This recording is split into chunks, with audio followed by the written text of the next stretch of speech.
आज आपण अगदी साध्या सोप्या पद्धतीने रवा बेसनाची बर्फी अगदी परफेक्ट कशी बनवायचं ते आज आपण बघणार आहोत.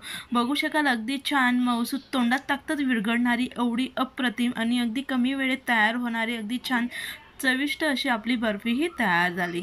आज आपण अगदी साध्या सोप्या पद्धतीने आणि अगदी परफेक्ट प्रमाणामध्ये बर्फी कशी बनवायचं ते आज आपण बघणार आहोत.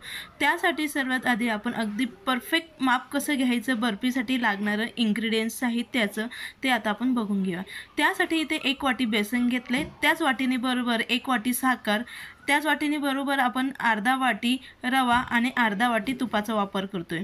त्यानंतर ड्रायफ्रूट्स जर आपल्याला काजू बदाम वापरायचे नसतील स्किप केलं तरी काही हरकत नाही आणि टाकायचे असतील तर आपण काजू बदाम किंवा वेलची पूड देखील आपण वापरून घेऊ शकतो फ्लेवरसाठी.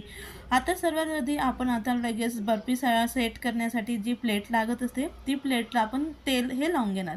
तेल किंवा तूप आपण लावून घेऊ शकतो.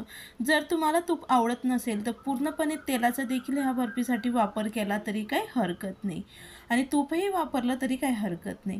तर आता आपण प्लेटला अशा पद्धतीने अगदी भरपूर असं तूप लावून घेतोय जेणेकरून आपली बर्फी ही खाली चिपकणार नाही. तर तूप लावल्यानंतर लगेचच आपण आता ड्रायफ्रूट्स देखील टाकून घेणार आहोत. ही प्रोसेस जर करून ठेवली तर ती पुढची प्रोसेस असते ती अगदी परफेक्ट आणि पटकन ती तयार होते.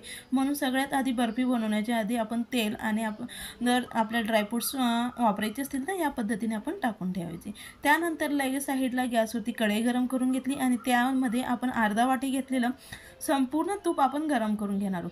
तूप आपलं गरम झाल्यानंतर जो आपला अर्धा वाटी रवा आहे तो सर्वात प्रथम आपण आता मंद आचेवरती छान भाजून घेणार आहोत. हलकासा त्याचा कलर बदलेपर्यंत आपण भाजून घेणार आहोत. अजिबात जास्त वेळ भाजून घेणार नाही आहोत का ज्या वेळेस आपण पुन्हा रवा भाजल्यानंतर पीठ भाजणार आहोत त्या पिठासोबत देखील रवा पुन्हा भाजला जातो.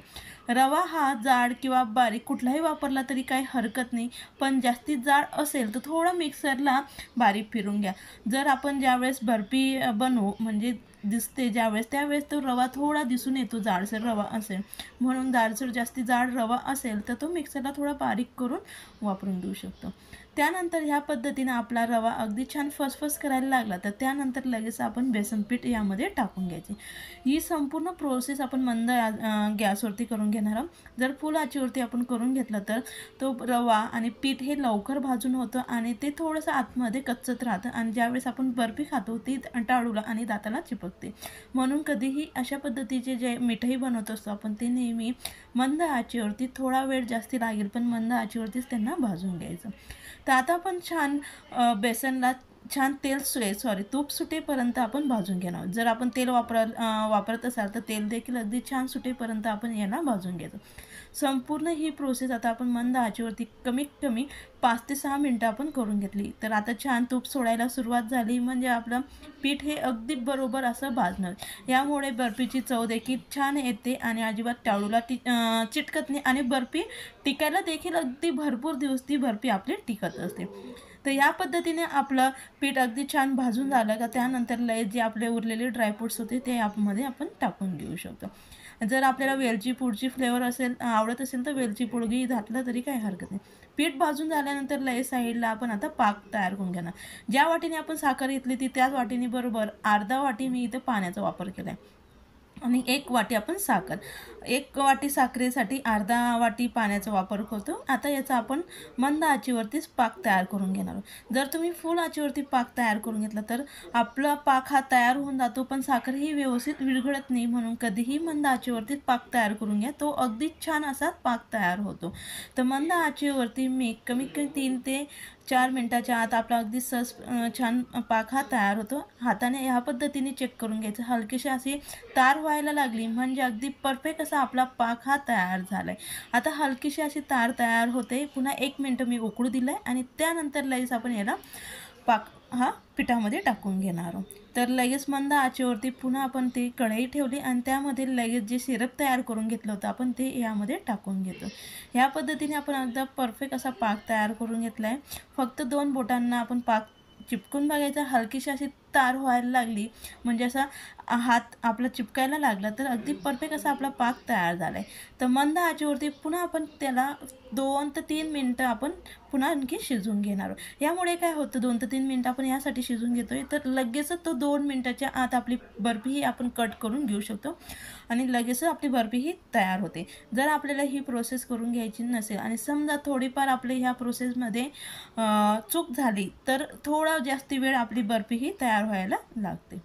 तर लगेच मी पुन्हा आणखी याला 2 ते 3 मिनटं मंद आचेवरती पुन्हा शिजवून घेते. यामुळे काय होतं, अजिबात आपली जास्ती रवेदार आणि अगदी जास्ती कडक देखील बर्फी तयार होत नाही. अगदी परफेक्ट अशी आपली छान तोंडात टाकतात विरघळेल एवढी अप्रतिम चवीची आणि अगदी छान टेक्स्चरची अशी आपली बर्फी ही तयार होते. कलर देखील अगदी छान आपल्या बर्फीला येतो. अगदी बनवायला सोपी आणि कमी वेळेत आणि कमीत कमी 10 ते 15 मिनटाच्या आत आणि कुठलाही पसारा न होता अगदी सहज ही बर्फी लगेचच तयार होते.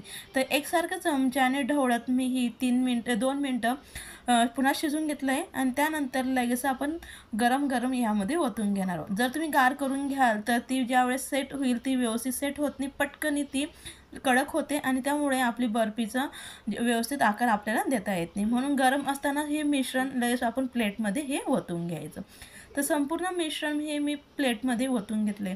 त्यानंतर प्लेटला आपण व्यवस्थित सेट करून घेऊया, जेणेकरून जे काही हवा आतमध्ये झालेली असते ती निघून जाते, जेणेकरून आपली बर्फी एकसारखी अगदी छान अशी तयार होते. तर या पद्धतीने मी थोडंसं तिला डिप करून घेतलं आणि त्यानंतर लगेच 2 ते 3 मिनटानंतर लगेच आपल्याला ही बर्फी कट करावं लागते. जर तुम्ही जास्ती वेळ याच्याकडे लक्ष दिलं नाही तर ती कडक होईल आणि व्यवस्थित आपल्याला कट करता येणार नाही. म्हणून 3 ते 4 मिनटाच्या आत तुम्ही हात लावून आपण हाताने चेक करून बघायचं, लगेचच ती आपल्याला समजते. बघू शकाल या पद्धतीने हाताला जर चिपकत नसेल तर आता आपली बर्फी ही तयार झाली. लगेच आपण आता याला सुरीच्या सहाय्याने कट करून घेऊ. आता आपल्याला अगदी सहज पटकन कट करायला होते. जर जास्ती कडक झाली तर ती तुकडे होतात आणि आपल्याला व्यवस्थित ती कट देखील करता येत नाही. आपल्या आवडीनुसार स्क्वेअर किंवा डायमंड आकाराने बर्फी ही कट करून घ्यायची.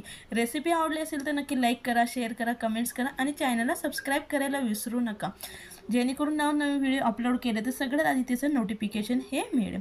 अगदी सहज ती निघते, कुठेही तुटत नाही आहे, काही नाही. अगदी छान अशी आपली, जर आपल्याला सणासुदीला बनवायचं असेल, दिवाळीच्या वेळेस, मुलाच्या बड्डेच्या वेळेस किंवा आपल्याकडे कोणीतरी पाहुणे आलेत आणि अचानक काहीतरी गोळाचा पदार्थ आपल्याला करायचं, त्यावेळेस देखील आपण 10 ते 15 मिनटाच्या आत सहज ही बर्फी तयार करून घेऊ शकतो.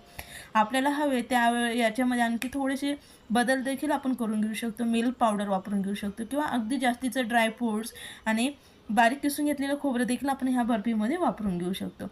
अगदी परफेक्ट भरपूर दिवस टिकणारी, अगदी छान तोंडात टाकता विरघळणारी एवढी मऊसूत आपली रव्याची आणि बेसनाची रेसिपी बर्फी ही तयार आहे. जर मुलं आपल्या सहलीला जाणार असतील किंवा आपल्याला कुठेतरी बाहेर फिरायला जायचे जास्ती दिवसासाठी, त्यावेळेस देखील आपण सहज तिला स्टोअर करून घेऊ शकतो. एवढी चविष्ट अगदी छान